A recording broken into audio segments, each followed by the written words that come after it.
good. I turn around, jumper. All these trap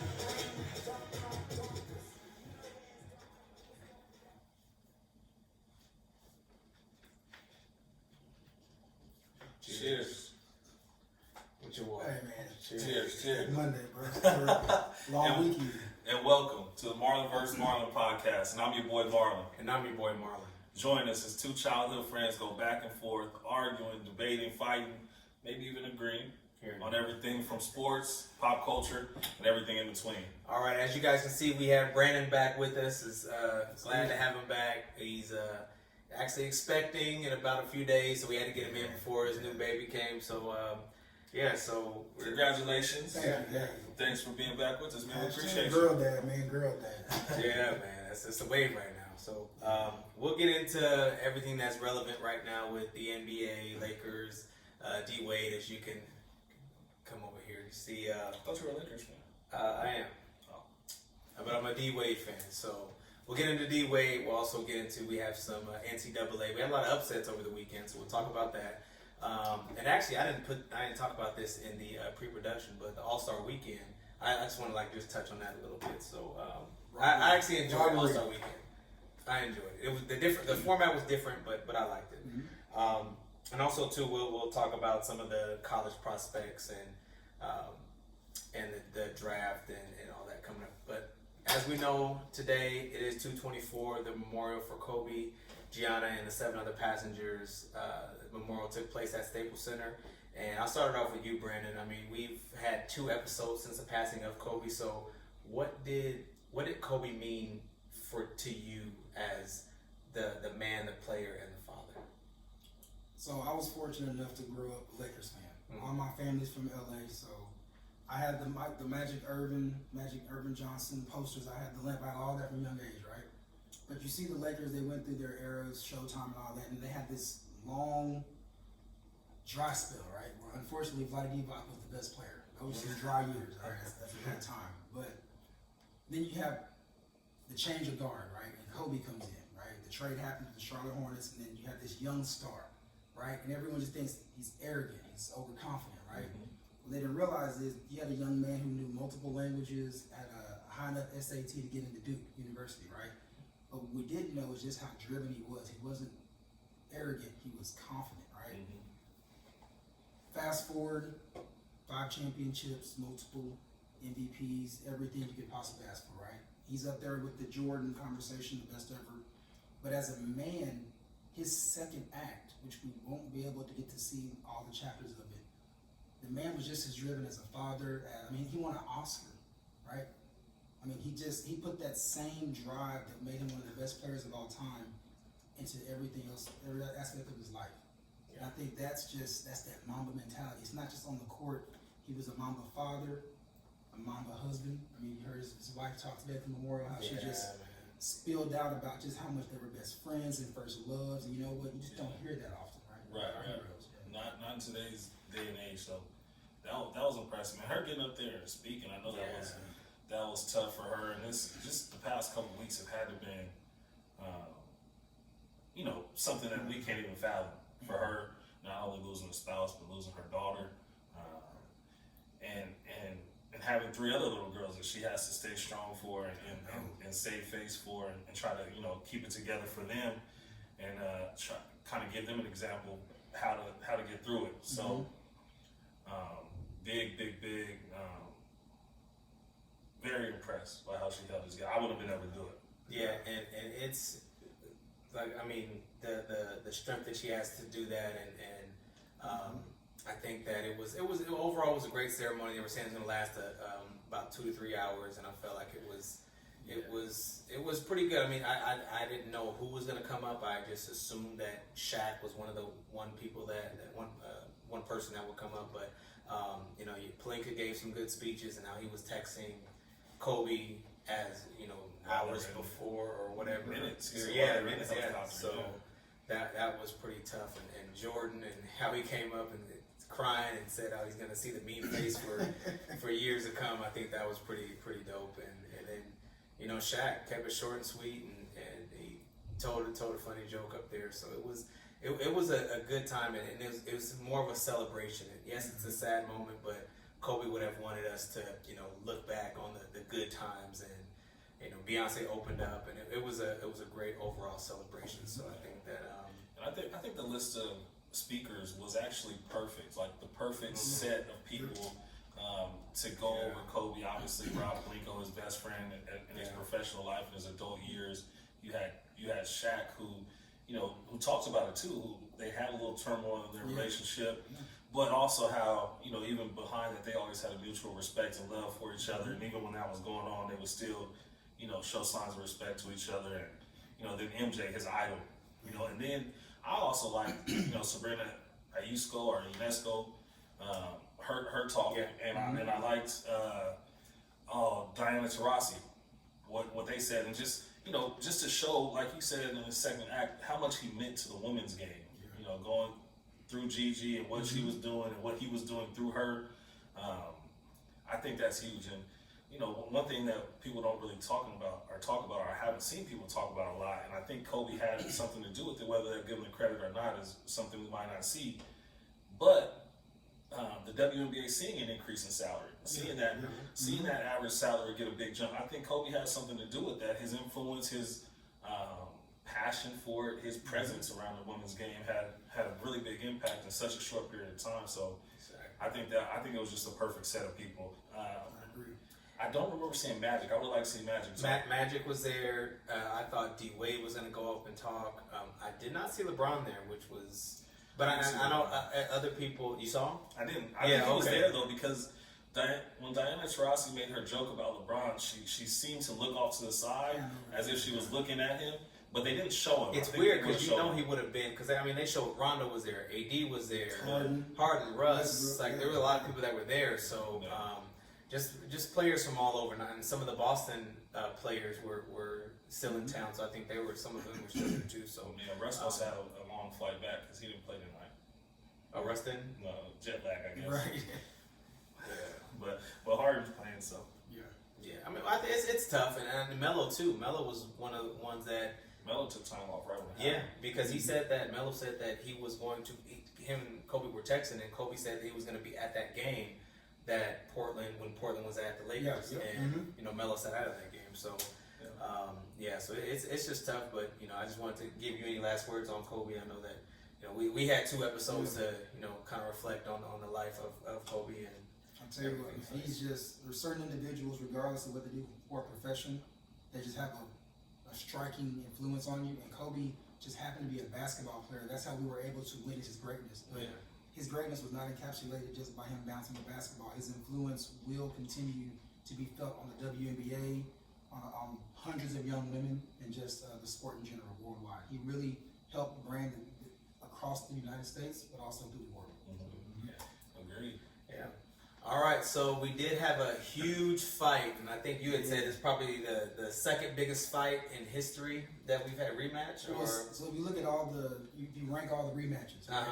You have Ali Frazier, top of the game, right? Not even a question. But right behind that, you start getting into the Tyson Holyfield 2. That was almost like 25 years ago, right? In the heavyweight division, I remember we grew up with Holyfield, Tyson, Lewis. I mean, some of the greatest to ever do it within like 10 years of our childhood, right? But the heavyweight division has been it's been down. been desolate for a while, right? Yeah.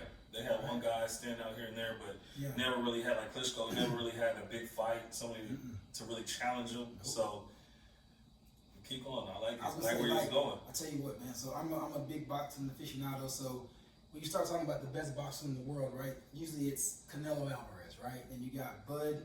You got Bud out of Nebraska. You have here recently Lomachenko, right, from the Ukraine, who's now out of California. But you don't usually have a heavyweight even show up when you start talking about the best fighters in the world, right? But what we got to see on Saturday was the reemergence of the true heavyweights, right? And when we talk about heavyweight, we're talking about heavyweights. Keep in mind, Wilder came in at his heaviest he's ever fought at 231 pounds, right? Fury came in at his 3rd heaviest, but we're not going to count his other 2 heaviest because when he was coming back from the depression and the drug use, right? But 273 pounds. This is after the weigh-in, right? During the weigh-in. So he hydrated up to about 300 pounds. Well, you saw the effect of that early on in the fight, right? Now we'll give Wilder, I'll give him the nod. He had the best outfit coming in. Yeah.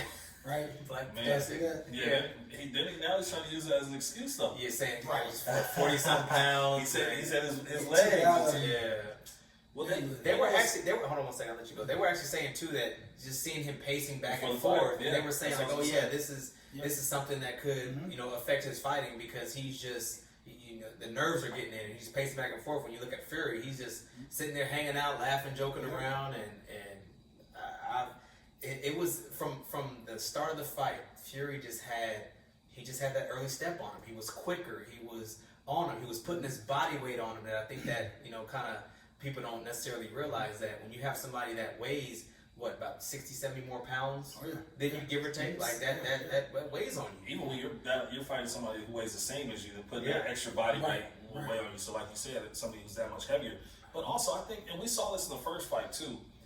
I think Fury's a better boxer. There's no doubt about it. You know what I mean? He's. No doubt about it. I can't take anything away from the right hand that the what- Bronx what Bomber else? has, right? Yeah.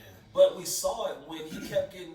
He doesn't throw his jab. His jab is more so of a feeler. His defense is to the jab or your first punch. But that right hand was kicking his butt the whole fight, and he just couldn't defend it. He couldn't get away from it. There's a reason why. So, first of all, Wilder, before that fight, he was 42-0-1, right? Everyone he's ever fought before has been shorter than him and afraid of him, right? Yeah. Tyson Fury is 6'9", and Massive. that 85-inch wingspan, you saw it. Because that jab was constantly just peppering Wilder, right? And it was a good jab. Oh, it was It was a good jab. So Tyson's jab kept Wilder at bay, and he couldn't come over the top with the right like he used to, right? We saw him drop Ortiz twice, right? By using that overhand right behind Ortiz's jab. Tyson Fury's too smart. So I just had this conversation earlier this weekend. I said, name me the last heavyweight who, if it was a smaller fighter, could fight at a smaller weight, would have the skills, the speed, the agility, the ring IQ. No one can think of one. Because Tyson, brawler. Holyfield, headbutter. Lennox Lewis, light on his feet, was a brawler. Yeah. The last heavyweight, Ali. absolutely. Ali And for people fact. you think about it, the heavyweight division is full of brawlers, right? Yeah. The little guys, Triple G, Canelo, those are guys that are, we think about Mayweather. Well, I would throw Tony in there too. I was a Tony fan, but he was a brawler too. James Toney? Yeah. Yeah, I was a backstreet brawler. No, but you make a good point there, man. He's for a big guy, light on his feet, smart. And one thing I'll say, watching the training of the Bronx Bomber, man, the Bronx Bomber, excuse me. What I didn't understand is your right hand is already amazing. All the footage I saw of him training was his right hand. Why don't I see any combinations from you in training? Why don't I see any defense from you in training? I can tell you Your why. right hand is already there. Because that right hand is one of the greatest exit punches of all time. For sure. The problem is he never learned to box. So his whole life he's been able to bully and brutally dispose of people in later rounds. Because most of his fights he loses the first 4 or 5 rounds, and then it just takes that 1/2 a second. You throw your jab, he slips it, turns it right over. That's it. That's it. We saw it in the first fight. Yeah, Tyson that Fury saved it. and got hit, and he got caught with the left. We all thought he was dead, right? He got back up and actually finished out the fight and won the rest of the fight. Yeah. If he doesn't get those knockouts, he loses the first fight. He Those still knockdowns, lost I the should first say. fight. If you go back and watch the fight, Tyson Fury controlled that fight. But that's why, even before this fight even started, Tyson Fury had this fight won because Wilder knew I hit this man With not only with everything I my had. right, but with a left on the way down, and I couldn't dispose of him. He was going into that fight knowing I can't just knock this guy with the one hitter, right? Fury knew that. Fury came in trained, came in heavy, executed the game plan. Every time they clinched, you notice He's leaning on. he leaned on. And Wilder's legs gave out by the 4th round. But see, that's even more to my like why aren't you training better leading up to this? You knew because like you said, you could look at the film and say, I caught him twice. I couldn't finish him. I caught him twice, but everything else he was doing to me was a problem. Yep. So why aren't you in training camp working against somebody? Maybe you can't find somebody as big as him, but you can find somebody who can punch you, who can swing, like just to work on that type of defense. Because I think that was the biggest difference. Yeah, he got hit a couple times, Oh, yeah. and that ear That's shot. what I was gonna ask. Yeah. But before that, like even before he caught the big right hand, he was losing. Yeah. Like he was He was being uncomfortable. outboxed. He was uncomfortable. What round was the ear thing? Because I know that could have Fourth. threw off his Fourth. Okay. It was the fourth, yeah. Like, There's no, it could have. I mean, It definitely so did. everyone says, oh, well, Tyson Fury busted his eardrum, right? That's what threw off the equilibrium, and it did. But you can't take away the credit of a boxer putting himself in the position to catch you with the over right hand, with the right hand It was over. work up And to it. He set him up. Yeah. If you look at the film, Wilder was leaning over and he just hit him right in the ear, right? Tyson Fury set that up. Yeah. He's a smarter boxer. So, but I'm just glad it happened that way. I actually picked Fury before the fight started. I thought it was going to go 12. I thought he was going to be a unanimous decision. But now let's talk about what happens next. rematch. He's exercising the rematch clause, and he has to. It's only right. It's I mean, and right now, I still don't think I've seen anything from him that says he can beat Fury at this point. But this is going to be your biggest payday, and it might be your last big payday at this point. Well, actually, did you see the stats on the rematch clause? So actually, he's going to get paid less in the next fight. And the reason why it's the 60-40 split. So Fury's going to get 60 off top. Yep. Because Wilder had the belt, he lost his belt, right? But Anthony Joshua, right? After this rematch, let's say Tyson Fury wins. Who you taking between Joshua and Fury? I'm taking Fury. Unify the belts. I'm taking Fury. Like you said, I like his skill along with his size and power. Yeah. It's a tough combination. I haven't seen as much of Joshua. I will say that, and I know he's a dog too. But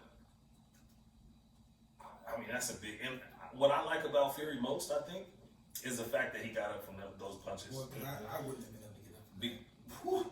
And I think that played in A lot- Wilder knew that. He's like, I can't kill this A guy. lot of other heavyweights wouldn't have got up from that.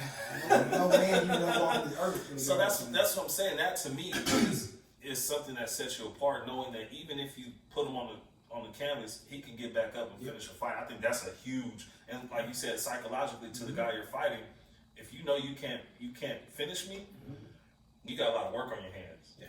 Well, So I'll go ahead and call it out. The rematch, Wilder's going to lose again because it's psychological.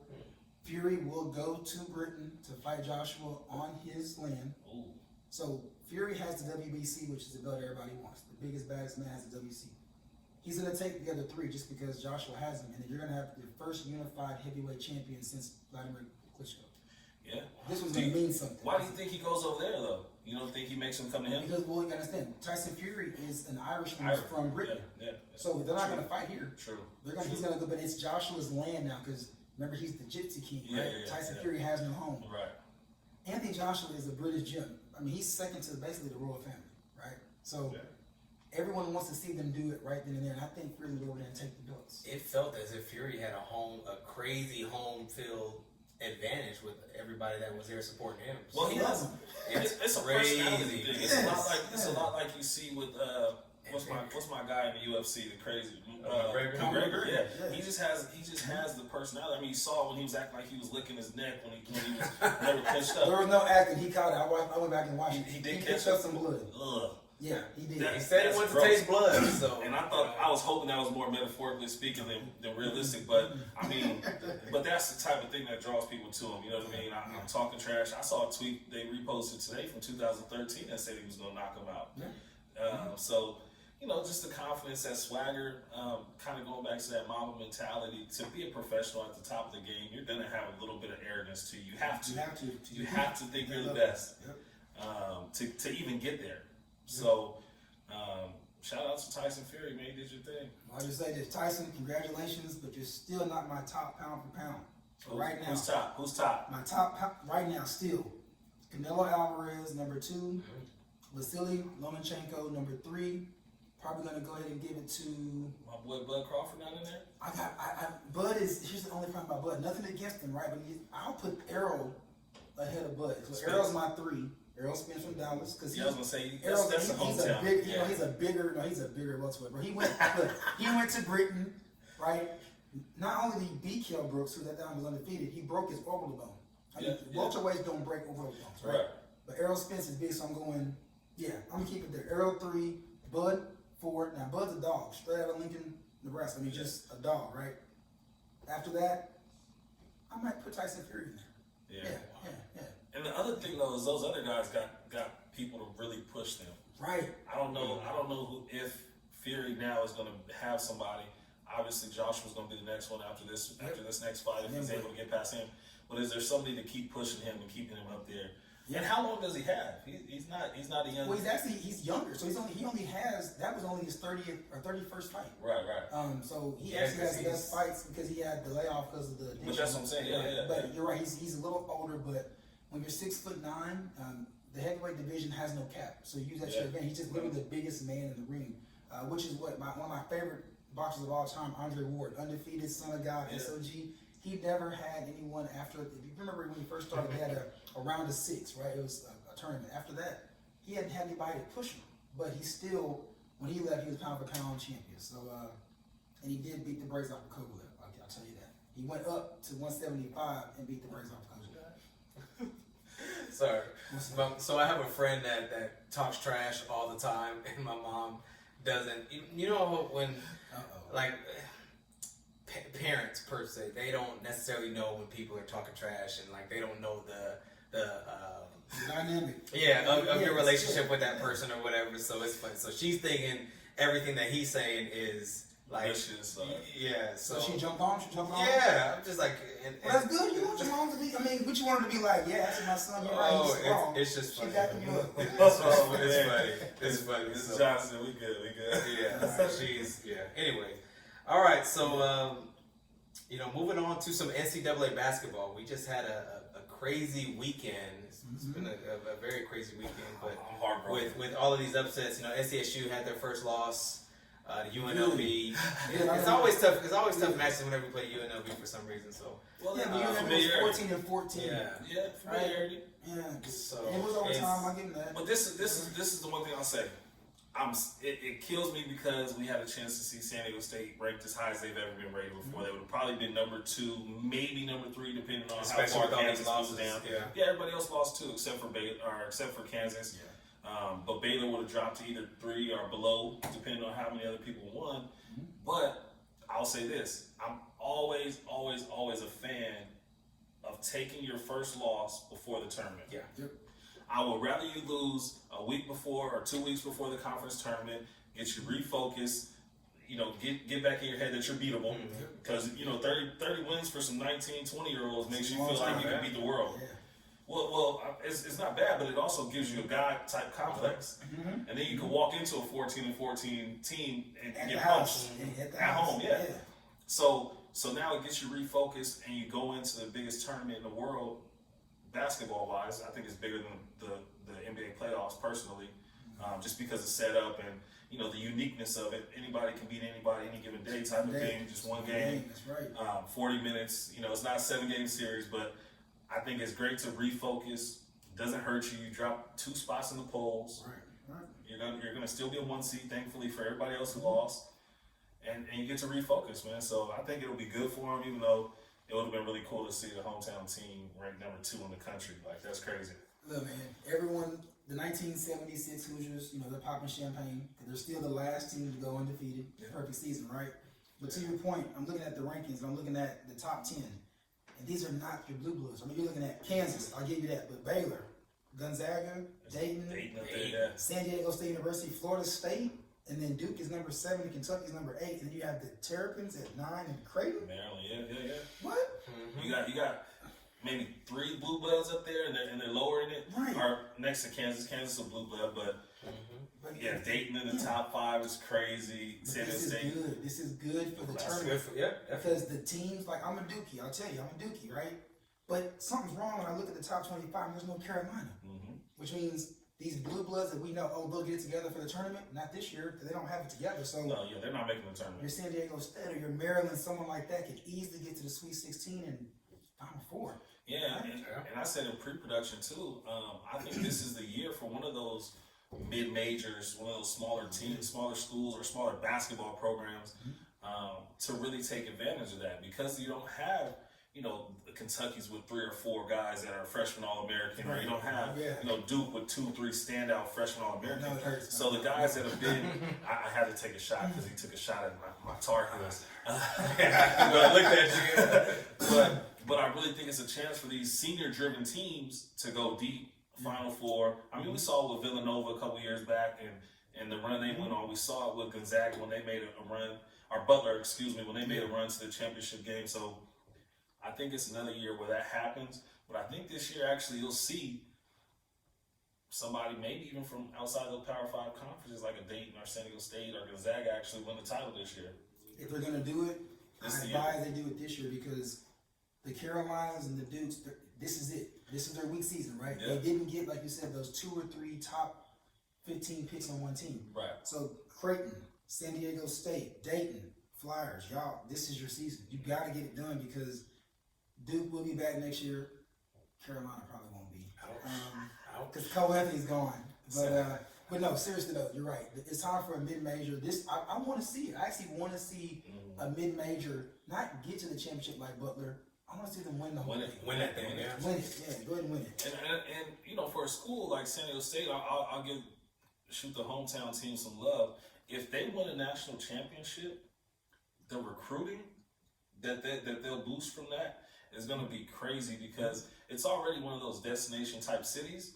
So if you get an actual program behind it, you see it with the football team. Whenever they win, they get recruits easy because when you take a visit to San Diego, you take a kid from the middle of the country and they go to the beach. It's a wrap. Like you can't really match that except for another school that also isn't going to have a great program. So Right. So if they get some wins under their belt, like some big time wins, Final Four, national championship, I think that'll really keep them up there because they've had over the last 2 or 3 years a couple of top 20 recruits. I believe, yeah. But you got to string those together to win. You got to string those guys together. You got to have your Brandon Ingram, a couple top 10 guys, a Jason Tatum, You know what? You say something because so people forget this is where Kawhi played, right? Yeah. Kawhi, but people they didn't realize how good he was back then. Yeah. But now you have the lens. You can say Kawhi Leonard, NBA MVP, right? NBA Finals MVP. Yeah. Now you can say we're actually winning. We have a program. We're not just getting those individual players. We're winning a program. So now it reminds me of a Gonzaga who had Adam. I forgot his name. Adam Morrison. Adam Morrison. Yeah. He kind of tipped it off, and then they built a program off of it, and now they're a staple, right? San Diego State's not that far doing the same thing. You just got to get one player, notoriety, and then you build a program. You put some wins together. This could be. San Diego State could be the next Creighton, the next Gonzaga. I would love to see it, and yeah, because they're the best team on the West Coast. What? Right. Always have Like, been. you don't want to spend watching tonight. So one of my best friends, he played San Diego State years ago, and every time we always would play Gonzaga, they were always one of the toughest matchups. Shout out Richie, man, Richie Williams. Man. You can say it. Shout out Richie. I was getting there. I was just saying why I hated Gonzaga. It was just I've always actually liked Gonzaga. I'm a damn dick out guy. And Adam Morrison, they put out guys. I mean, obviously, but me and Richie battled too, so I respect it. Did he always win? No. When I was at Helix? Yeah. Heck no. We used to smack y'all. They got some. That was after you left. Yeah. Then we started. I'll take that. Beating the hurdles. Y'all beat us one time in y'all little small gym. I hated that gym, man. Why? I hated it. They had like one side of the bleachers. It didn't even feel like it was like a like a middle school gym. Yeah, man. And then I shot like 1 for 8. I remember I airballed a shot, then the whole side because it was on one side. You got a good memory. Man, you don't forget. Well, you don't forget losses and air balls. Yeah, air balls. So it doesn't happen very often to you. You know what I mean? It's easy to remember. Anyways. But I make my next shot, right? Yeah. And then I airball a shot. I make a shot, and I shoot the crowd. And then the next shot, I airball again. It was terrible. I had like 4 points that game. It was bad. Y'all beat us that night, but it wasn't too many of those. Yeah, I was there. Well, but also too, because you graduated in 04. Yeah, because Rich was 05. My high school, we had our first graduating class was 04. Was 04. Yeah. Right. So we're just like building. We didn't necessarily have like a lot of like we didn't build to like other schools that were already kind of established and stuff. Yeah. So, but we eventually got to that following year we owned his school and that's what Still Kane did. So. All right, so sticking with NCAA, the combine is this week / weekend, and then the draft is coming up, I believe, in early April, if I'm not mistaken. So I'll just throw it out there. Is there any players that you feel need to have a great combine to help their draft stock, or if Are there any players that need to basically go out there in the combine and kill it, like a Tua or somebody to kind of prove That's the thing. themselves? So when you look at we Chase Young, not even going. Yeah, For no reason to, right? Don't Joe have to. Burrow, why? Like Number one. everything you need to see, Yeah. you saw, right? And something negative came out the other day. They measured his Small hands. hands. Who cares? Right? He had those same small hands when he went to LSU and just drove everybody through the Right, SEC and ran right. through everybody, right? Yeah. And ran through Clemson, so I don't want to hear that, right? But I will tell you this, there's going to be, so the Combine always presents a standout opportunity for someone that is maybe under the radar that people just don't know how good they are, right? Yeah, it's gotta be one of the smaller schools that doesn't play as much on TV. Maybe a position like an outside linebacker or one of those hybrid guys that comes in and just maxes out the charts in the combine and boosts his draft stock. But a Tua, for example, What can you it's a improve question on? mark. Yeah, like everything you've done on the field speaks for itself. So now you're answering health questions. Right, Yeah. right. Well, I'll tell you this. You said from a small school, but I'll give you a player from a big school, not just a big school, probably the biggest school, from Alabama, Henry Ruggs III.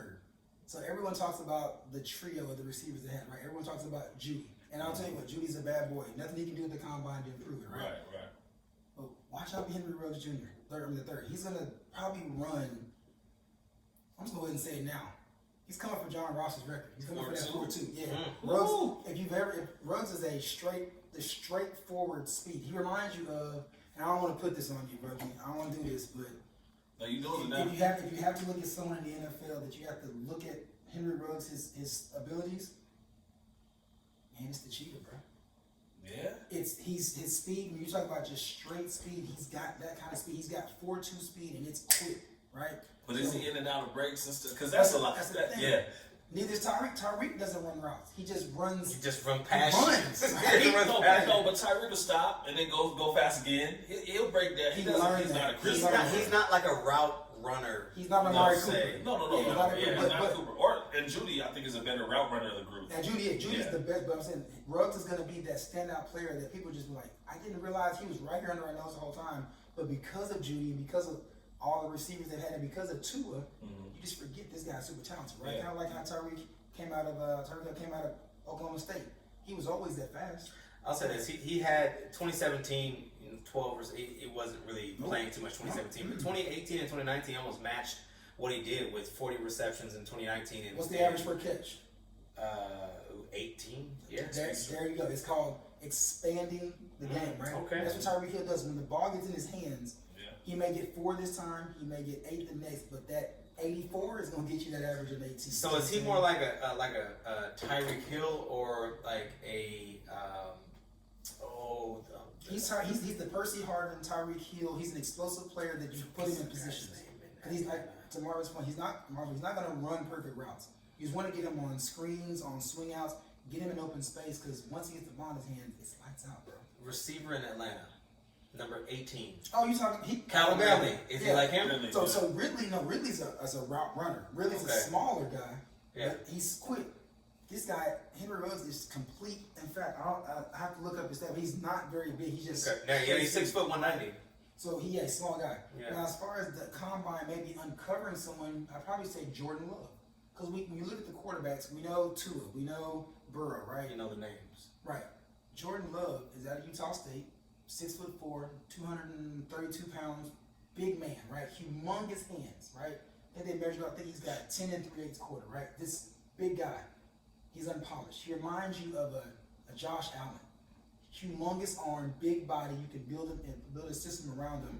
You just got to get some snaps under him, right? And at Utah State, the Aggies, they don't get to play much, right? They don't get to play a lot of talent, but neither did Ben Roethlisberger, neither did Josh Allen, right? So, but the body is there. So I'd probably say Jordan Love is going to surprise some people, and Ruggs is going to show you out on that 4.240. S commented good speed, but bad route runner. Yeah, to your point. Tyreek Hill. So when you draft him, that's a good point. When you draft him, you're not drafting him to be your number one. Just like Tyreek Hill is not the number one receiver, right? Samuel Watkins is. Right. But Tyreek Hill, when he's on the field, whether he's a punt returner, kick returner, He's a put game the changer. ball in his hand and let the speed take over. And I'm telling you, Henry Ruggs III has that same kind of explosive.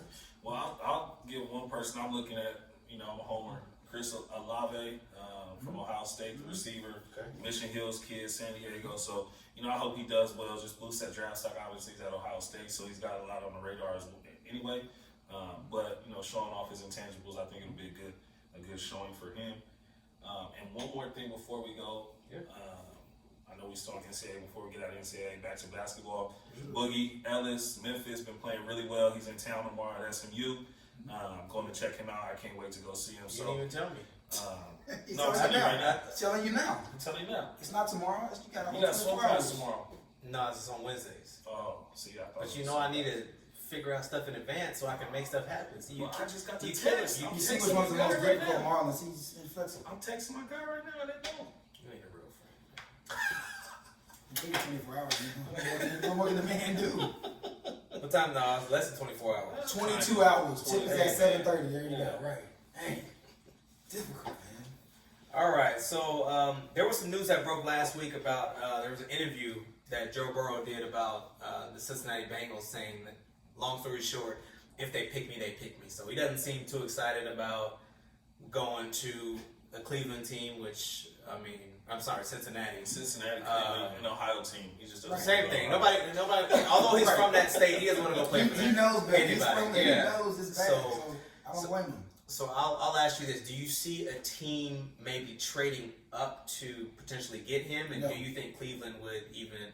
Cincinnati. Would even trade You just so that used to pick? Cleveland having Yeah. first pick. So since Exactly. well, they had them all. Yeah. The state of Ohio get together, right? I mean, Ohio State puts more first rounders in there, but y'all keep getting the first pick, first and second pick. No. So there's not anyone who needs a quarterback that badly to trade up and get Joe Burrow at the number 1 pick, right? You can get him at 3 or 4. Yeah, I was gonna right? say, is he good enough for you to trade up for? Look, I think Joe Burrow's a great quarterback, but he caught lightning in a bottle. Mm-hmm. That's great for him, but he hasn't had a longevity or a long career of putting together like a Tua, right? Now, people would say, well, Tua came to Alabama, that's great, but Joe Burrow went to Ohio State, couldn't cut it, right? The only reason, LSU be thankful, all right, that, what's my boy's name that left from Georgia? Goodness gracious, they went to the black quarterback, left from Georgia because the racists were messing when he was playing baseball. Quarterback for Ohio State. Which one are you talking about? Not the one that's there now. Yes, because that's why Joe Burrow came to LSU. He got beat out. Dobbins? No, Dobbins is running back. I'm sorry. It's going on, but it was the quarterback that was behind. He was in Georgia. He was sitting behind, and he ended up leaving. Went to Ohio State. Oh, Fields. Fields. He's from Justin Fields. Yeah. Justin Fields was at Georgia. Knew he wasn't going to play, right? Mm-hmm. So he transferred out of Georgia to Ohio State, beat out Joe Burrow, sent Joe Burrow down to LSU, and the rest is history. Yeah. So if Joe Burrow can't beat out Justin Fields, why am I going to burn number 1 on him? Had a great year, right? But I still say the best quarterback in the draft is Tua. Yeah. So I still say you don't move up. So you look at the draft order right now: Cincinnati number 1, Washington number 2, Dolphins number 3. So that number 3 spot, they're gonna get one of the top 2 quarterbacks. So if you're gonna trade up and skip over that, it's not worth it. What are you gonna give up? You're gonna give Cincinnati basically what two first rounders and maybe a third. It's gonna be expensive. Yeah. Because Cincinnati, they know they need a quarterback, and Andy Dalton, not cutting it no more. he's done, right? So if they don't really want Joe Burrow, I think it'd be smart if I don't see Indianapolis leveraging that. Indianapolis is the next team on the board that needs a quarterback, right? Because Brissett's not the long term. Indianapolis, no, the Chargers. No, I'm saying right. The Indianapolis, look at Indianapolis. So the Chargers are probably going to get what's left. They need a quarterback, but you see the Chargers leveraging up and getting the number 1 spot. We don't make trades, period. For one, and two, I mean, I think that we're the type that could flirt with free agency. I read a few things about Teddy Bridgewater. Teddy is. I've heard some things about Teddy as far as in Tampa Bay. Teddy's not that type of quarterback that airs it out like that. Teddy's very conservative. He's for one. We all know of him being very injury prone. Like Teddy's not that type of person that because we know James gonna throw that thing. And you got great receivers on the outfield. So, but as far as with us, I mean, we have Mike Williams, a deep threat, and Keenan Allen. He's a good route runner, and we have Hunter Henry. So we want a quarterback that can air it out. So I don't necessarily love Teddy at our quarterback position, but I mean, I don't know. Is Herbert that guy? Are we gonna try to hold out and get Brady? Like, I don't. You're gonna get Herbert. You're gonna end up getting Herbert, but the way your team is built right now, y'all are built to win right now. Y'all just like Tampa Bay, just like Indianapolis. You need a quarterback that steps in right now that can play now because we know with the NFL windows close, right? Fast. 3 years ago, everyone swore up and down Jacksonville Jaguars with the team of the future. How fast did that go up in smoke, right? Yeah. Right. So these windows are tight. There's no more Patriots left. Right. My Dallas Cowboys, they waited till the window's about to close. We're gonna talk about that too, about your quarterback. So put them. So your quarterback is the most imperative position on your team, right? It's the future, but it's also the present. So it makes for an interesting Saturday coming up when we have the draft. Speaking of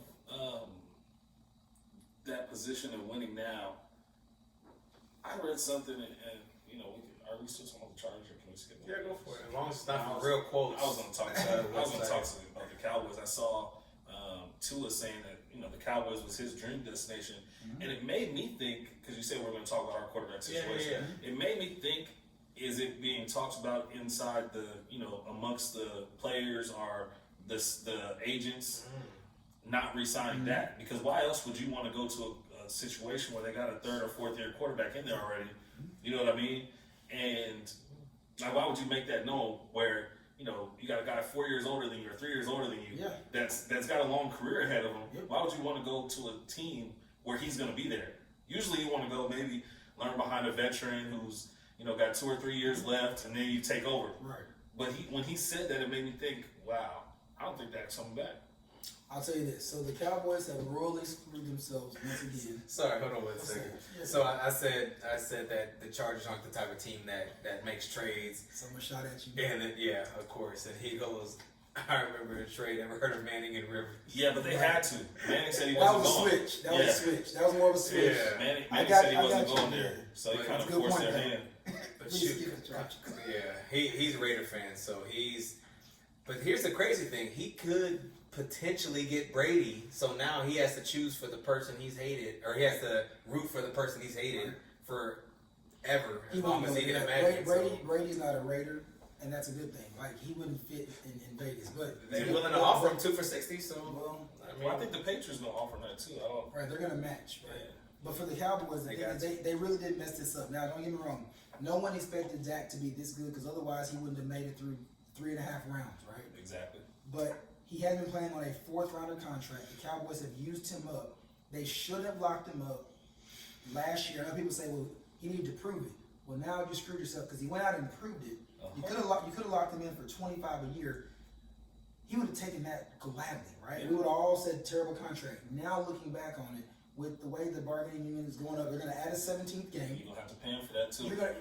He's getting expensive, right? And then Bridgewater, backup quarterback. Bridgewater's about to get 30, maybe 31.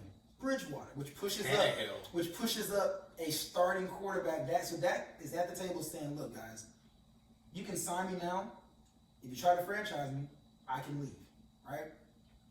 The Cowboys are screwed because Dak is not the best quarterback in the NFL, but if he somehow left, what do they have? That's what I've been telling Marlon for the Bad last month. situation. He's not the best quarterback, but what else do you go do? You can't go out to anybody else.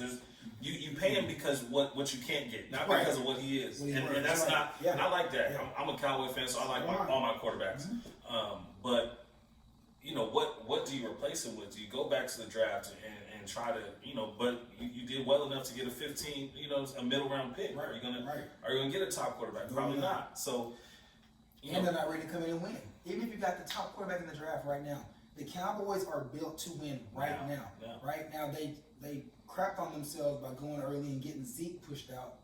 That's going to hurt them, because now Dad's going to say, I love him, but you gave him that. I'm the quarterback, right? Yeah. So I was the rookie of the year. I was the offensive guy. They're not the sign. They're going to sign to a big contract, and everybody, all the local radio stations, are going to be all upset about it. Who cares? You gotta.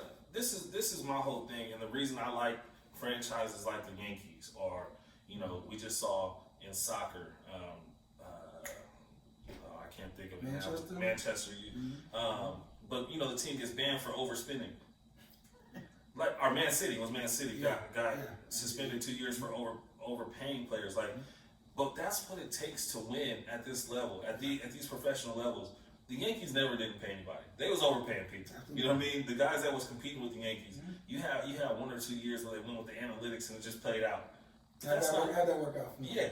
Right. Like, I think one team, the A's or one of these teams might have won 1 year, but it didn't last. It was the Royals, and they won one game on accident, and then they disappeared since. Exactly. So you got to pay to play, and it really surprised me that Jerry Jones doesn't, because he's a great businessman. That's probably why he doesn't. Right.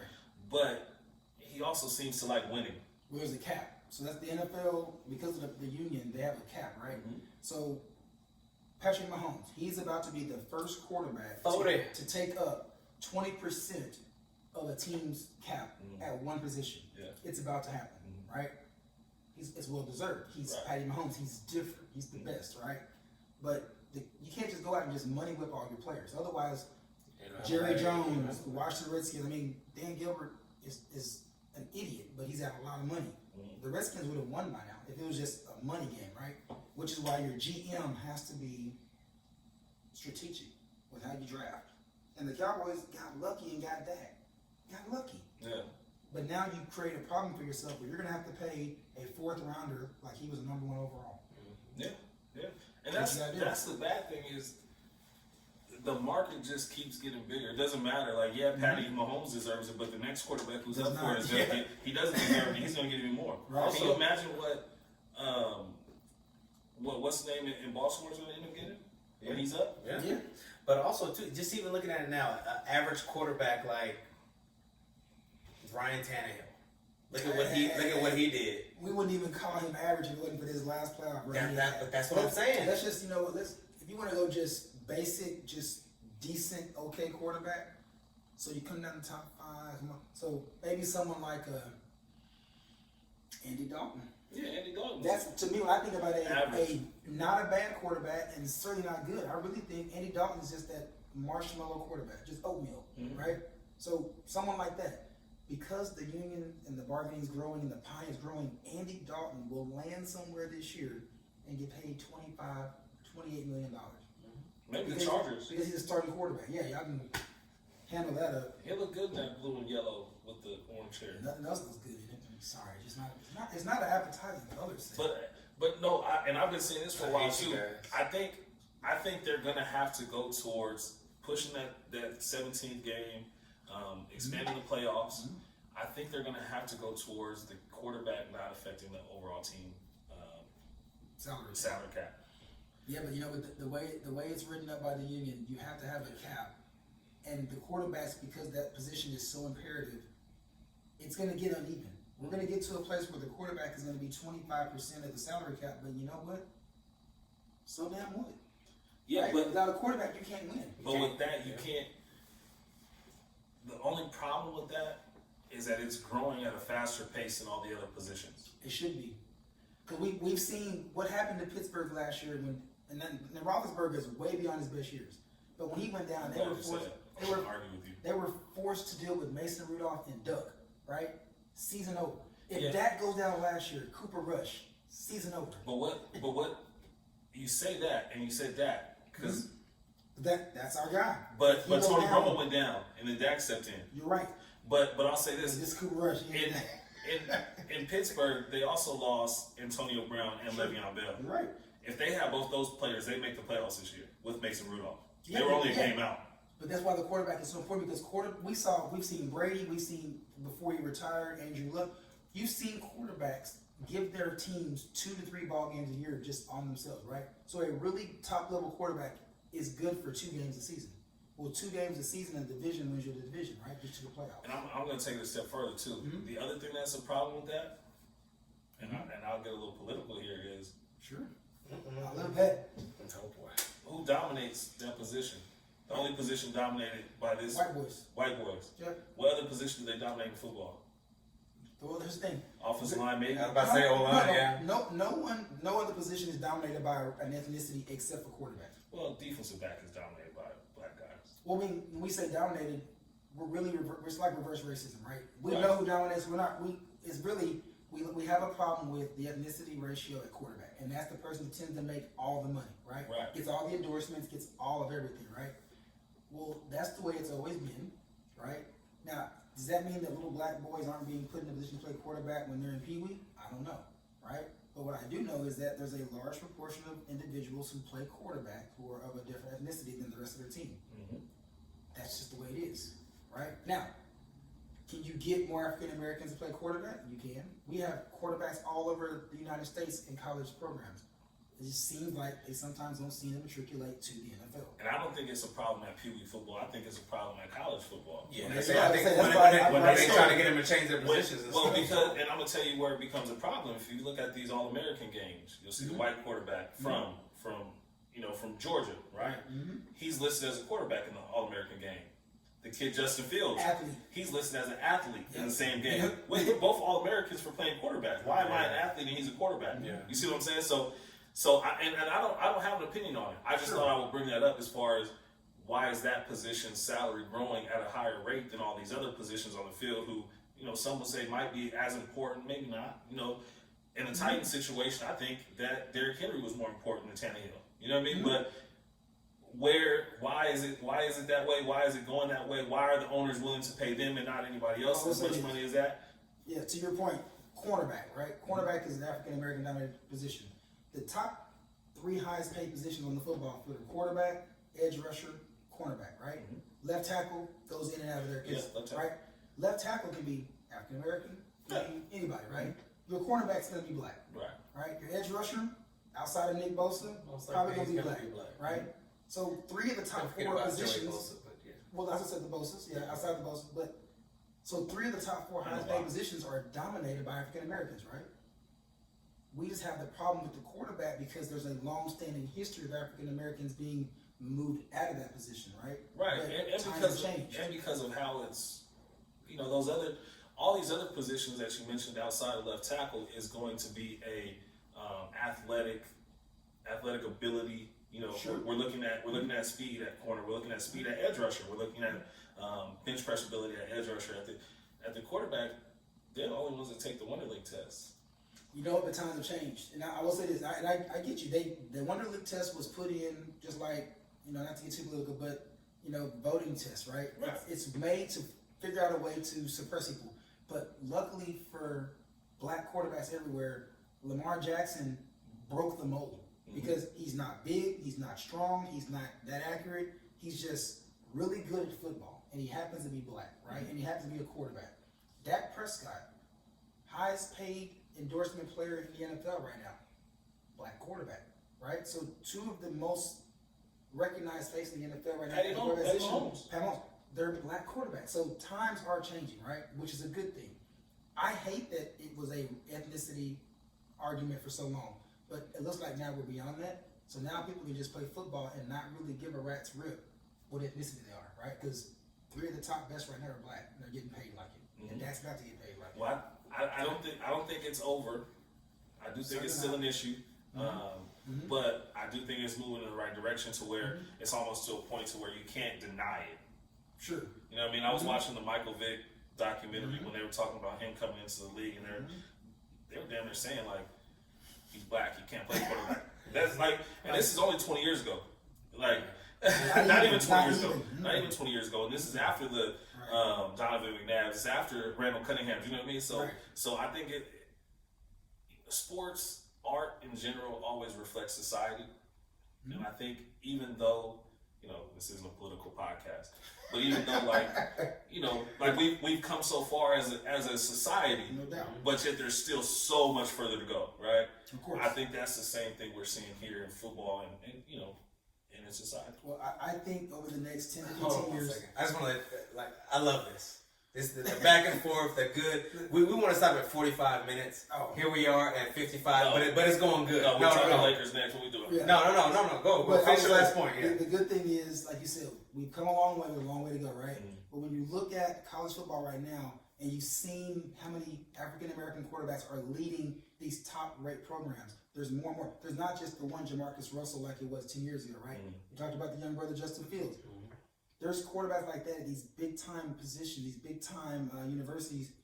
You're going to have more matriculate to the NFL and take over a multi-billion-dollar organization and be a black face at a prominent position. But I think just Jake Fromm, Justin Fields, both being at Georgia. Mm-hmm. I think you're going to see in 10 years from now that we're still talking about Justin Fields and Fromm is not going to be in the picture anymore. But I think in Georgia, he's the quarterback that has to be there still. If that, without saying too much. Yeah, I know it's You know what I'm Georgia, saying? it's Georgia, but I would say Jake Fromm, to his credit, was a great high school quarterback. Oh, yeah. Has played very well in the SEC. Is a SEC treasure down there. Justin Fields just couldn't wait because of unfortunately the racial epithets that he received on the baseball team. Mm-hmm. He didn't feel comfortable there, and unfortunately that's a big loss for Georgia because Justin Fields is a wonderful talent and didn't care he's playing for the South, right? Yeah. That's a loss for everybody there, right? Because I really wish that you could have seen a black quarterback at a deep South school be very successful. But like you said, times are changing. You'll see one. Yeah, absolutely. Mm-hmm. And I think he was going to be the next Murray as far as a guy getting drafted in the first round of both sports. Because he's that good. He is that talented. Yep. Love it. Love the background. I love it. That's why we love to have guests. So we can baseball. Just, nine guys go out, catch the ball, pitch it, hit it. They have a thing called ERA to earn on average, and there's 3 strikes. It's foreign language. No, I don't understand what you're talking about. I was like, what? The pitching now like 60 feet, 6 inches away. Yeah. Anyways, moving on. That's why we love to have guests, so we can just, because some people get bored of, me destroying him. I just start trouble. They brought me in basically for chaos. Yeah, man. I'm gonna put Wait, you. you said destroy me. Yeah, I already passed that. I'm gonna put you on the spot. Are you gonna be able to come out as far as once the baby comes and? Oh, man, I'm looking forward to coming out. Oh, okay. I didn't know if you were. I need this outlet. Yeah. Well, shoot. Yeah. Is Caroline watching? No. Are you able to come out? Me? Why we're here. Come on now, man. What kind of question is that? All right. So now we'll get into some NBA and we'll finish with some MLB and then we'll be out of here. So we've seen the Lakers. They went into the All-Star break, number one, and he's a Lakers fan too, by the way. Just wanted to- What else is there? Number one, going into the All-Star break, we had a great victory. LeBron needs to still work on his free throws in clutch moments, but he did come through with the clutch bucket over Jaylen Brown. So I just asked, are the Lakers the team to win it all, especially with everything that's been going on as far as Laker Nation? Well, I'll let our guests who's. I try to switch it up. See, you see, I'll I'm let you- asking I'll him let- start I'll let you everything. start. I'll let you start, yeah. Okay. You Because can't. I'm sure we're going to get into it. So, yeah, I'll let my other Laker brethren. Yeah. You think they are, right? Yes, I figure. I as far as with me, I thought that last year when I knew LeBron got hurt and I saw that he was taking his time coming back, going from fourth and then going out the playoffs, I knew we weren't gonna have a miracle story of us, winning it. So, but now, I mean, with the addition of AD, our role players are playing. We got Danny Green and Kuzma's finally playing like Kuzma should be. We need that third guy to actually stay consistent out there. So. Me personally, I think that we have the formula to win. However, one thing I am nervous about is with the way New Orleans is playing, if they get that number 8 seed, like normally we get sweeps. Well, LeBron teams, I don't want to say we, but LeBron teams, whenever they end up making the playoffs, they get sweeps the first, sometimes the second round too as well. We're not sweeping that New Orleans team. Like they're a tough team. So. Well, I don't think. I'll say this first of all. Let me start by saying if you ask me, do I take the Lakers on the field? I'm taking the field. No. But I don't think a 5 or 6 game series in the first round, second round is bad, just because of the lack of playoff experience that AD has. Yeah. KD or Kuzma has. I think that's actually good for them. Yeah. Right.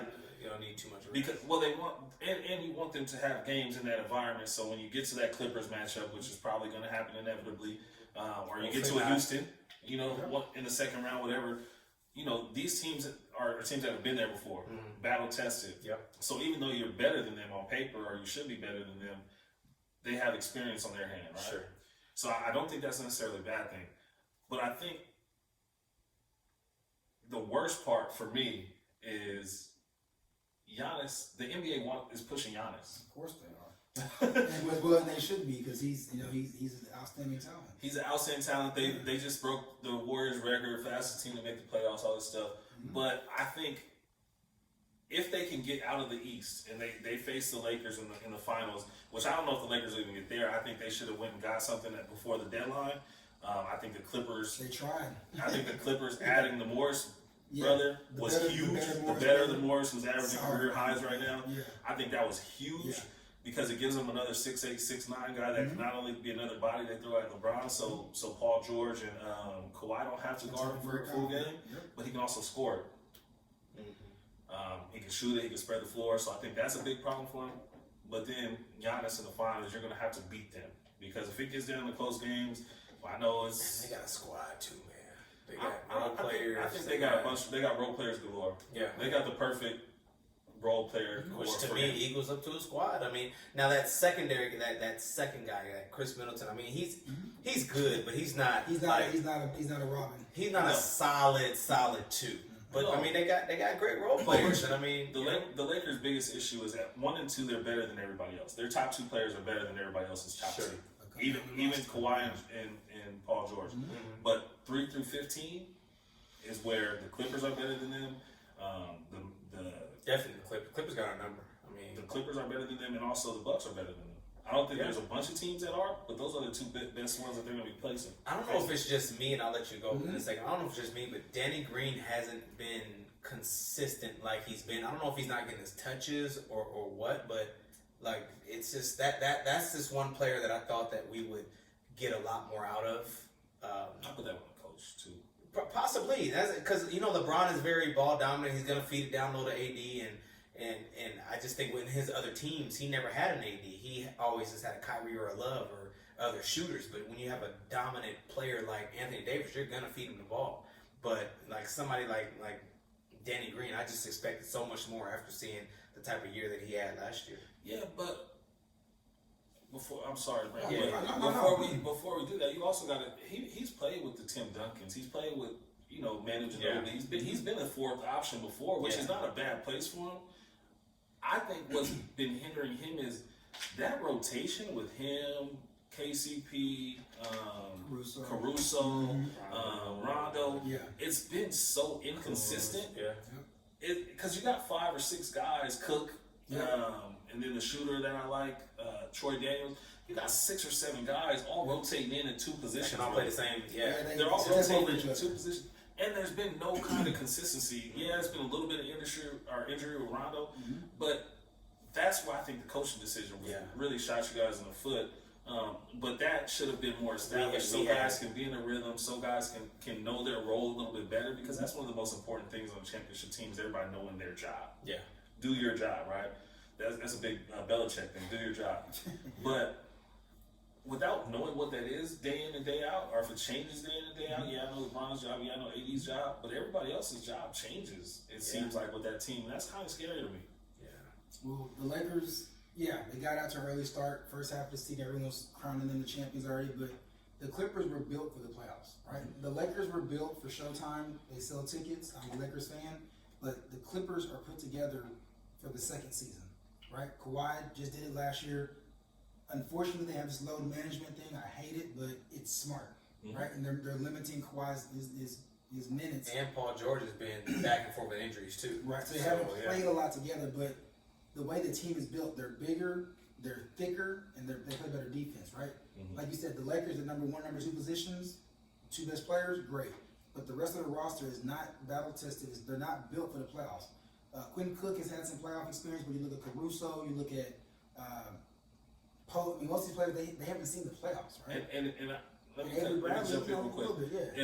If Quinn Cook is on the court in the playoffs, you already lost. That's what I'm saying. No disrespect Nothing to him, but he doesn't have the pedigree. And most players, it takes time to go out and play in the second season. It's a half-court game. You no longer have all this space, and the Lakers are not built for the half-court game. Neither is Houston, which is why Houston will be out. But that's why Denver is going to give people more trouble than you believe, because Denver is wonderful in the half court. That will play out well in the second You season. got a couple guys that can make shots at the games. Oh yeah. I think that Rondo's going to play a lot hoping he's healthy, but I think just because he knows how to play in those big spots. However, it's just Rondo and LeBron, sometimes they just don't necessarily fit with LeBron sometimes liking to run the point. So well, you got to have shooters around LeBron. Exactly. You got to have shooters around Rondo too. Yeah, that's always been Rondo's Achilles heel. He doesn't affect the game with scoring. So he has to have the ball in his hand. Yeah. Luckily, LeBron can affect the game in different ways, but you got to have the shooters around him. You got to have the Gibsons, the Danny Gibbs, the Boobie Gibsons. You got to have even Kyrie, who was ball dominant, connect those shots. Yeah, you got to have those guys that could really. J.R. Smith, I thought they would go out and look at a guy like him, just because catch and shoot is so big for him. I will say, with the Clippers, they are built for the playoffs. But I don't know how many of those guys see the court in the playoffs. Because in the playoffs, your rotation also shrinks too. Mm-hmm. For example, Beverly. Yep. I don't know how much Beverly plays in the playoffs. He's gonna play. Defense, He's that dog that you want to have on there. Let me tell you Trust why. me, he's gonna play 30. He's gonna play on every single team. Let me tell you why. Let me tell you why I say this. He's gonna shoot offensive. No. Listen, who does he guard on the Lakers? Why do you need him on the court? He'll guard LeBron. You got 3 guys that are 6'6" to 6'9" that can all guard LeBron. Yeah. Why do you need him? Who's he gonna guard? Yes, I give you. But he'll cause some turnovers. But that's that one off when you have a team like the Lakers or whatever. But if they're matched up against Houston or whatever, he can guard Russ. He can guard Harden. He can guard different players if he's with just. Name any other team other than the Lakers. When we go small ball. I guess that's what I'm saying. He goes small ball against Houston, but like you said, against the Lakers, he doesn't really match up. I mean, he'll come in to put pressure on Quinn Cook and try to make some turnovers, but he'll chase around Danny Green. And he'll play in the first 2 rounds because just like they've been doing all year, they're gonna rest those guys in the first 2 rounds. They don't need to play them. But when you get to that championship series, he's not gonna match up. He's not gonna have a spot on the court. He doesn't score well enough for one. And if I can play him or I can play Shamit's 6'5", can defend, but also can shoot it. And then I brought in the Marquise Morris brother, who can not only defend LeBron, which is the big deal, he can also defend AD, and he can shoot it offensively. Yeah. So even though, and then when you talk about coming off the bench, Harold and Lou Will, those guys are getting the bench minutes for sure. Yep. He's not taking minutes from Lou Will. Well, but also too, I think when you look at it, when that second team comes in, because I know LeBron's going to definitely be playing a lot more. AD's probably going to play a lot more, but they're going to need breaks here and there. And I think at that point, when you have like a Rondo coming in, or he can guard Kuzma, and there's certain he's a smaller guy, but he's a nasty. He can go in and get a few fouls, but that's what I'm saying. In the playoffs, you're not going to ever see the Clippers on the court without both their stars or one of their stars. Yeah. So that rotation isn't the same as it is in the regular season. It's not you're not bringing in a second group. You're bringing in 2 or 3 guys. It's tight. You said tight rotation. Yes. You keep your core. You just rotate outside court. But Beverly will be playing in spots. He's a situational defender at this point of his career, right? Yeah. He does have some dog in him. Mm-hmm. He's nasty. He gets under their collar, but he's not the player he was when he was with the Clippers because he was playing usable minutes back then. He had the ball. He was bringing the ball up. Not there. Even when he's in Houston, usable minutes. Mm-hmm. He's not that player anymore. Right. But situational defense, but again, and shout out to him because he went and got his bag before. He got 40 mil, so he's good now. But he deserved it because that boy's plans was tough. But yeah, we'll see. But I think the Clippers are probably set up for it, and I think of course in the East, the Bucks are going to come out of there with not even a scratch. They'll be able to rest early too. They're going to sweep. I don't know. I think the Bucks is going to be a tougher road than they think. I think the Raptors, again, just because they got the formula to bottle them up, and the Sixers got so many big bodies they could. Because with Giannis, if you get him out of transition, his game takes a step back. Yeah, he's not a half quarter. He needs space to link those long steps and create lanes, right? And that's what you saw with the Raptors last year. You saw him seeing the first body, whether it was Siakam or Kawhi, and then you saw the second level with the big fella and Ibaka. You know what I mean? So it's just throwing 6'8", 6'9", 6'10" at you just all day. Now we're living with Middleton and Lopez brothers and Bledsoe hitting shots. Now it's a make or miss league. So I remember just going back to the Lakers Celtics game. I told you that Jason Tatum was going to be one of the guys that's up and coming. I think everybody's like crazy. Luka's like the next up and coming. He's this and that. Luka's already there. He is. He's there, yeah. But I'm saying 5 to 6, 7 years from now, I think Jason Tatum is going to be up there with the best player in the NBA. Maybe it's a 6'6" to 6'9" league, so I don't doubt this. He's built for today's game. I think his work ethic. He loved Kobe. Kobe actually broke him down in one of his detail episodes. I mean, he's definitely one of the young guys that is. He's so young and he has so much to grow and a lot to learn. He's And I physically think gifted. that he's a dude. definitely That's going all. to be there. Yeah, So. he's physically gifted, but again, the Celtics, what are they going to need him to do, right? Like you said, is he going to be a wing? Is he going to be an athletic wing? Because he's not a true ball handler. He doesn't have the ball in his hands a lot. He's explosive, right? But again, he'll be a top 5 or 6 player, but he does not have that it like Luka does. And we gotta take into consideration Kemba Walker didn't get his 20 shots because he didn't play. Yeah. So Yeah. he scored 51 or something like that. 41. But Kemba's taking 15 shots. Yes, sir. So I'll ask you guys this: do you guys think the Celtics are better with Kemba now or better with Kyrie? I think they're better without a ball dominant lead guard. And I said that on somebody's Facebook today.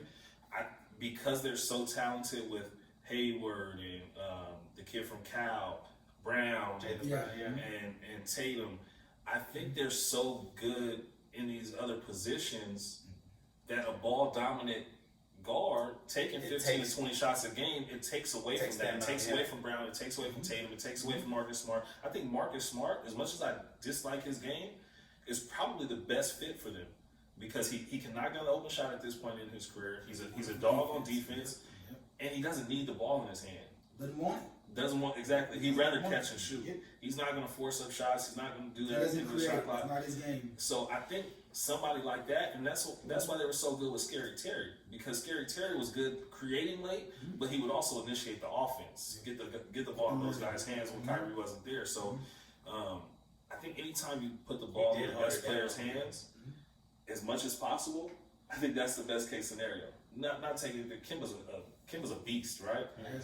But your best player is Jason Tatum. Yeah. So every shot he takes is taken away from that, which is kind of it's a good problem to have, I guess, in the NBA. But it is still an issue. How's it going to look in the playoffs? Because who's going to have the ball? When it comes down to it's tie ball game, you got 7 seconds left. Kemba has that alpha in him, the alpha dog. But Jason Tatum's going to have to grow up here and say, I'm the best player on this team. This is my team. And I don't know if Kemba Walker's just going to relinquish that, because Kemba Walker's been that since he was at UConn. He's always been that. 10 years now, yeah. Right. And he's been successful in it. Yes. I mean, he hasn't been on winning teams. He's in Charlotte. I mean, he did it like that. I mean, And then you get a little bit of Russ, KD, right? Tension. Yep. A little friction. Russ had in his mind that he should be taking that shot, but he was good enough to do player. it. KD's the best player, yeah. But your point guard got the ball in his hands. And I'm not gonna give it up. so it's an interesting dynamic there. That's a really good question. But I would love to see it next year, as far as with just kind of going on Kyrie with Kyrie and KD and how that works out, because I think whenever you're 2 of the best players in the league, you're like, oh man, hey, let's go here. Like we'll be able to, they got. We all saw that scene in the hallway where he's like, oh yeah, like we got 2. Yeah. Who knows? I mean, he was probably saying they got 2-man spots or whatever, but who could have been talking about, hey, we got 2 girls at the hotel. You never know what they were talking who would about. do such a thing? Why would they don't do that? Well, to speak on that, I think to wrap that up, what Shaq said today at the memorial was perfect, because Shaq and Kobe were exactly that, right? Yeah. You had an argument with who's the best player, but what did Shaq say? He said the guys came in and said, Shaq, he's not passing the ball. Oh, I love it. And he said, hey, Kobe, there's no I in team. And what did Kobe say? No, but there's an ME in that one. Yeah, so like I said, the man with the ball in his hands is the one who takes a shot. Yeah. And And then when he go back to the team and say, hey, Kobe not Kobe passing. Boards. Don't get the rebound. Right. Yeah, and So- you got to do that. So, Yeah. and I do, not even being a Lakers fan, just being a fan of the sport, I wish, and Shaq has said this too, that they would have been more mature. The both of them. Mm-hmm. They were both still young, and Shaq was in the prime of his career, so he felt like he should have. But if they would have both took a half a step back and compromised, that would have been, I'm talking 10P? Spurs, Bulls, like, it would have been a Brady-like run. But what if Oklahoma could have figured out and realized what they had? What if Jordan never left and they won 8 in a row? I mean, 8 in a row. that's why sports are so. That's why we can do I'm this. glad they didn't. Because I'm glad he left, because then we get to have a debate. Because if he wins 8 in a row, nobody's ever. Kobe and LeBron, no disrespect, y'all beat 2, beat 3, whatever. And 1 is done. He would have had about 8 of them too. The goal was set. I mean, who was it? The Rockets won 2. when he was Yeah, gone? yeah, the dream, yeah. Yeah. And I love how Jordan came out and he was just like, you know, there's always have the debates of, you know, me and him and who's better and all that. But, you know, he just went in and just talked about, you know, Kobe and how he just wrote him at 2 a.m. asking him about different questions and different this and different that. Like, I just, because I think, and I mean, I'm sure you guys would probably know, Jordan has never been like a very sentimental, emotional type person, but just to see this side of him and just to know like the relationship that they had. And Kobe was one of those type of people that like, hey, like, I know you're the best. How do you do this? What are you doing when you do this within the triangle offense? And I just think that's just awesome. I always tell people see that. I always tell people this. Kobe had the benefit of having Michael Jordan come before him. Kobe patterned his game after Michael Jordan, right? I don't know what would have happened had Kobe Bryant been born before Michael Jordan. Because they both have the same killer instinct, 6'6", 6'7", incredibly large hands, super athletic, and just want to kick your ass. Excuse me if there's any kids watching. So they're the same player. It's just Jordan came about in a different era, right? Because what if would Kobe have been the face of Nike, right? Would Kobe have been Gatorade, right? How would he have? I think Kobe would have found a way. Like, I just think, like, just looking at his like second act of life, like he's figuring out ways to be great. Like he'll figure out a way. And there was a story that AI came out and said that I think it might have been All-Star Weekend or they were in LA or Philly was in LA or whatever. I know you're saying. And he was AI was getting ready to go out and do this and that or whatever, and he's like, "Hey, go, what you about to do?" He's like, "Oh, I'm going to the gym." And that's just who he was, man. And I think that as everybody can take that, no matter what you're doing in life, you can just kind of take a piece of that and just put that into your life, whether it's with your family or your kids or whoever, just to see how great he wanted to be at everything, and you could just kind of like take a little bit of that and kind of help mold your craft. So, and I think I'm gonna say this too, because I watched the Steven Jackson, all the smoke, with Matt Barnes. What Kobe said on there, what I thought was interesting, and because you said this, I don't know to answer your question if Kobe comes first. Kobe said the only difference between him and Mike that he saw was Kobe was this passionate and this competitive with things he was good at. He said Mike was so damn competitive that even if he wasn't good at it, he would still bet you on it. Yeah. And so I don't know. I think that plays a part in it. And also, Mike, he said that they had conversations about business. So because we got to remember, Mike is the reason we see colorful shoes in the NBA today. You know what I mean? Like it's a lot of stuff, the personality, everything. He kind of paved the way, and he did it without social media, which I think was important to him. Jordan was charismatic. People forget how charismatic he was. He wasn't just a great basketball player. Women loved him. Kids loved him. He's charismatic, right? Yeah. But I still say, like, when you look at the two best players in basketball history, and it always comes down to those two, the one thing they share that they are lockstep in is that mindset. Right? Because what if Kevin Durant had a mindset like that? Unstoppable. But he doesn't, right? I think he's close. Not that killer. I don't think LeBron has it. LeBron certainly doesn't. Come on, certainly, you know he doesn't have it. And it'd be scary if he did, because you can't stop LeBron physically. You can't stop him. I feel like Kyrie has it, but he's 6 foot. Right. I mean, they all. Kimba got it too. But it's just a difference because, like you said, like an AI or like AI had it. It's tough. But speaking of somebody that I'm Segway King, by the way, if you haven't figured it out.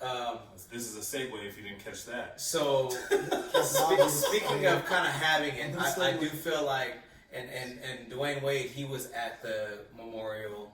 He just had his jersey retirement over the weekend as well. It was a crazy weekend, by the way. He had his retirement over the weekend. What was he wearing at that retirement? I don't know what it is with these new NBA. Nah, I'm putting all in. He started. Wade started. Oh, 3. That's just 18 years ago. Him and Chris Bosh started that. And y'all know I love Russ, but Russ be coming out wearing some stuff that I don't know. Like, what that can't do. Dwayne Wade made it accessible. LeBron wearing suits with shorts, like the short slacks. Like, let's be honest, that he just cut a suit up. that wasn't as bad as some of these other guys. But still, I don't know what it is. But I mean, sometimes it's just like you just gotta just. Wait, so are you saying there's a correlation between Dwayne Wade's fashion, love of fashion, and his younger what? Younger self? transgender? Well, Because you're saying that. What's up with it? I mean, because Dwayne Wade obviously Dwayne Wade changed things for the NBA. He made it okay for people to be themselves. A lot of people say D Wade is very weird, and D Wade is like he's. A lot of people thought he was a little off. This was actually so in our. I'll let you in on something. We had a pre-production and it wasn't we didn't record last week. It was the week before, and I put D Wade's daughter on there. And he didn't want to talk about it because it was some things. Sometimes like I'll bring up certain things and he'll tell me he doesn't want to talk about it, or he may bring up something and I'll say, hey, you can talk about that, but I'm not going to. I think that's the beauty of this show is we talk about what we want to talk about. We don't have to it's us. Sure. So but going into that, I mean I love that you hear about Boosie coming out and saying like, man, that's a 13-year-old or whatever, you gonna cut that, all that stuff. I mean, it's there's no easy way to tackle it because it's uncomfortable for a lot of people to even like think about like how are you telling this little boy to no, you're not a woman, you're a boy, stay a boy. And I mean, we obviously go to the same church, so just think about what our pastor would say, So or most pastors for that matter. I mean, not to get into religion theology, but sports and culture are now hand in hand, right? Because Dwayne Wade is Dwayne Wade, he's using his platform for the LGBTQ community, right? And it's in his home. What better to talk about it than someone who's doing it right now, right? So I commend him for doing it. Yeah. No matter how you feel on whether he calls her or him or whatever, however, that's something that's inside their home, right? And I just applaud his courage for saying, I really don't care what y'all think, right? Right. Yeah, I'm one of the most popular NBA players of all time, but my family is my family. His whole situation is different with Gabrielle and the break baby, and he's got a lot going on, right? But that doesn't take away from the retirement and how good of a player he was. And as a Mavericks fan, I still hate him to this day. Oh, you have to. You have to. And I just think that like it's and I love that Cardi came out and she was just saying like sometimes you have like because I feel like he was getting a lot of backlash from a lot of exactly and it's hard and it's something that we grow up thinking or being told is not right, is not normal. You know what I'm saying? So, and that was my point. That's why I didn't really want to, really go into things. Is just because there's no right or wrong way to handle your family, right? So, to Brandon's point is, it's going on in his home. I can sit here and completely bash it or completely agree with it, and then God, what I'm saying, something like that will happen in my house, and I wouldn't know what to do. You know what I'm saying? Right. Wait, but you stood up here in 2020 and said this, and this. Now it's happening under your roof, and you're doing the complete opposite. You know what I'm saying? Like that's why it's difficult, man. So, and I think that's just funny how life works because I feel like that's the kind of thing that would happen. You know what I mean? And, I got 3 kids, so I just want to be the best father possible, and I'm sure that's how he's picturing it too. Absolutely. Regardless of his decision making or what he's doing or how he's going about it, he's making his child feel as comfortable as possible with the decision that they want to make.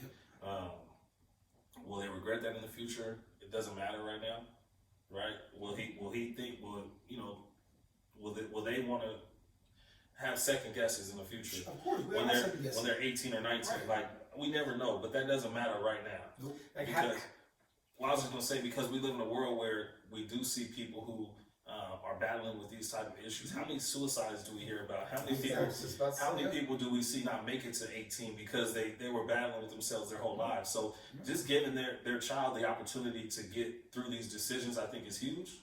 Again, it doesn't matter whether I agree with it or not, and I'm not saying I do or don't, but I think that's the most important part. Support is everything. And I think that how would we all have daughters? How would we, take it if one of our daughters come. I mean, just saying, I already had this discussion. I want to be a boy. I'm a boy now. Okay, sir, you got it, bro. Pound it. Like, how do you handle? It's no easy way to handle something like that. And I just feel like sometimes too, like you said, hold on, I'll let you talk. Like you said, we be having these. Sometimes we be having. See, you made him talk. He said he wants to talk about you. Now you got him talking on it. So but it's good. Sure. Yeah, but it's good. Yeah. No, it's good because I just it's not easy. But also too, and I forgot what I was gonna say. So go ahead. Yes. Dang it. I was just gonna say suicide. You almost got back in there. Almost did. Yeah. But just imagine if you mess around and say no, you're not. This is what you are. You're a boy. You are not a girl. Like, and then you go to wake him up for school the next day, and he messed around and hung himself.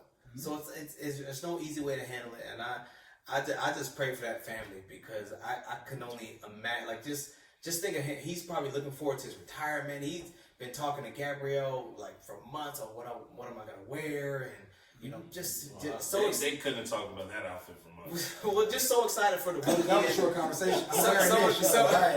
So excited for the weekend, and then you gotta have this, and now it's like everybody ties your retirement to this. So I think the backlash is unfortunate.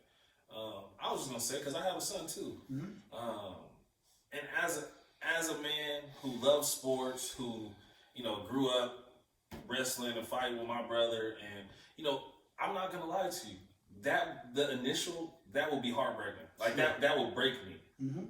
So, and I maybe Dwayne Wade's just a better person than me overall, but I can admit to that it would hurt. You know what I'm saying? And whether it did or didn't affect him in that way, the fact that he's to the point where he is now with it, I commend that. And hey, like I said, it's your family. I'll never tell a man how to raise his family, how to run his household. I do believe that he believes in a higher power. So, as long as he's having those conversations and he's fine with that, like, by all means. Last words? None of us are perfect. We all, when walking this earth, the most important thing to us is our family, right? So you have to support your kids. Doesn't mean you have to always agree with what their decisions are, but you support them through it. You let them know that you're there for them. I think that will help with some of the kids feeling left out, right? But just because your kids say that they want to be a dragon, they're not a dragon. They don't have a tail. They can't fly. They can't spit fire, right? But it doesn't matter. You support your kids. You love your kids, and everything else will work out, right? Yeah, we could dress up like a dragon to take the costume off. Yeah, but they jump off top of the ceiling, they won't fall. So they ain't gonna get very far. No, all right, so last thing, two more topics.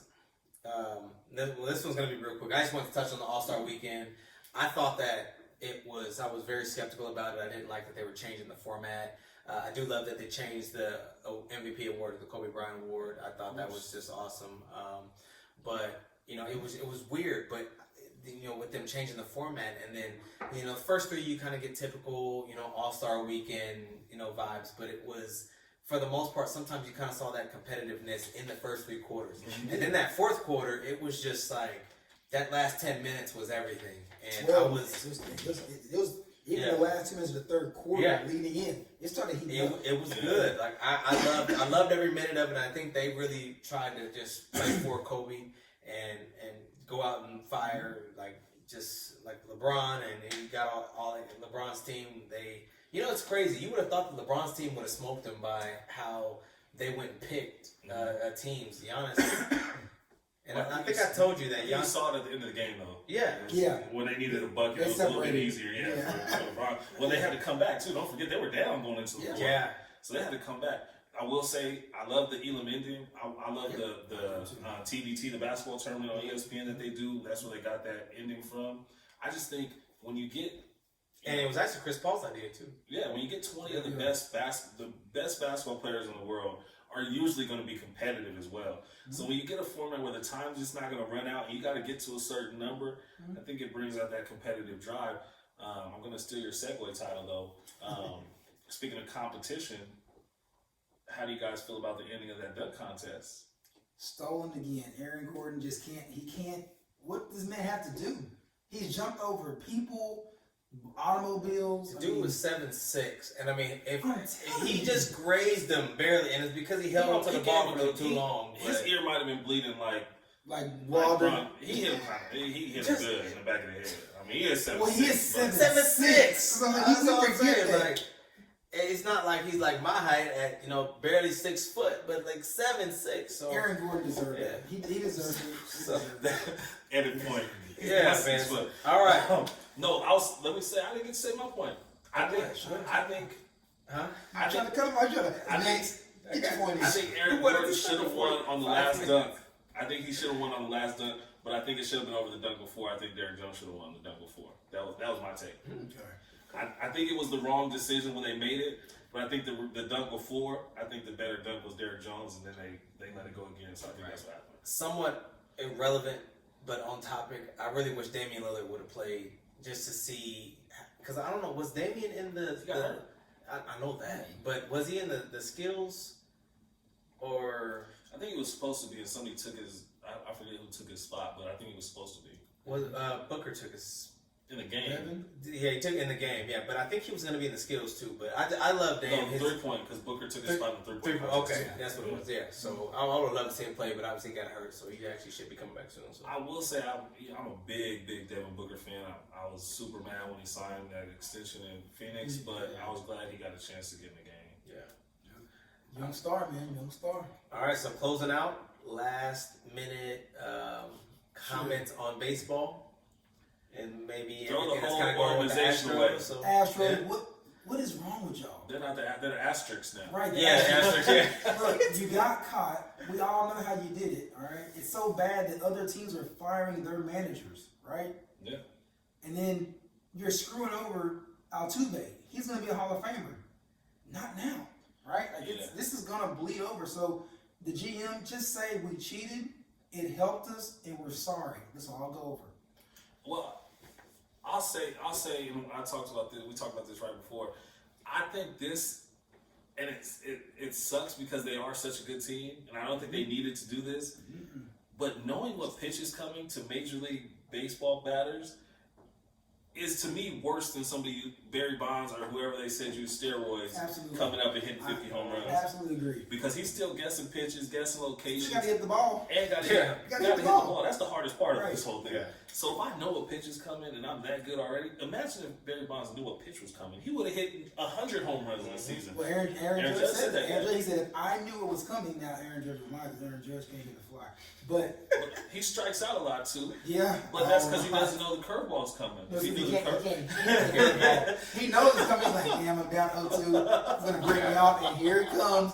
Sit down, right? Grab some He pitch. on my Yankees right now. But it's about to be baseball season, but what does baseball do with this problem? The Yankees, the Astros were the best team. They've been the best team, right? They were on the cover of Sports Illustrated 2 years before because they had the best farm system, right? Yeah. They fulfilled their destiny, but now it has the asterisk. What does baseball, because baseball still hasn't got over the steroid issue. They're still fighting through that. Well, it's tough because it's a player-driven league, right? Just like football. We see this in football with the Patriots when they got their little scandals. And granted, I don't think this is comparative because I think this is bigger. Like this is more damaging. Cheating. But when you set a precedent, okay, a $2 million fine, a $3 million fine, you get to keep your title. None of the players get suspended. Yeah, I mean, As a fan, I'm like, hey, owner, let's start cheating. It's like one of the- that's all that we. It's all $2 we're mil, doing. $2 mil, we get a trophy. But That we'll does. see because again the roots of this haven't stopped. Like Alex Correa, he's been fired, right? Boston, they're going back looking over Boston now, right over there. So this is not done. That's why it's a bigger problem for baseball. I think for baseball to be the traditionalist sport and the clean sport, Purist, it's the yeah. dirtiest sport outside of track and field. Yeah, but it's also a sport that Well, polices the Olympics itself, also. kind of like hockey with the less violent streak. Right. They police themselves. So, and even at that though, you're gonna get hit. Maybe you hit 2 or 3 guys in the lineup, but you're still trying to win a baseball game. Yeah. So you're just gonna play it out. You're not at gonna the game. compromise. You're not gonna compromise the game for a vendetta, right? Right. But you're gonna catch one in the ribs if you hit my guy, I'm gonna hit yours. Yeah. So yeah, it's It's all unfortunate. baseball. It's a Yeah. good sport. Really? Yeah. You gotta check it out.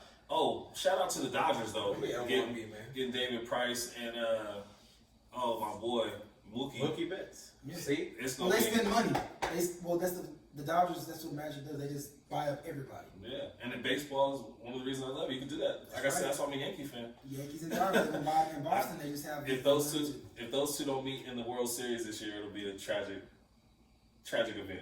But look at that for Something baseball good to see, players, so. Yankees and the Dodgers in the Right. World Series. Well, we'll see with the Astros what system they use this time. Maybe instead of trash cans, they'll throw up signs or something. Yeah. They're not done. They're gonna watch They're something like not a done Hawks though. cheating. No, they gotta stop cheating for a year and then they'll be back. They'll No, be back. no. Once a cheater, always a cheater, right? If you're not cheating, bro, You're not trying. right? You're not trying. Hey man, don't be knocking my table. Well, you know what I'm talking You got about. a Hey, dent, man. Do you have a ring on? I do. Yeah, then knocked it. Oh, That's That's good. Oh yeah, man, I'm good, man. Yeah. Yeah. Nice, Like, nice. You yeah. always have it on. All right, guys. We wanted to stop at 45 minutes, and here it is, an hour and 7 minutes. Moderator. It's the moderator's problem. I tried, but there's some good debates going on, you know. So yeah, we appreciate all you guys for watching. Brandon, thank you for Hey, joining, thanks for and having me out, man. hope you Appreciate it. guys have a successful delivery.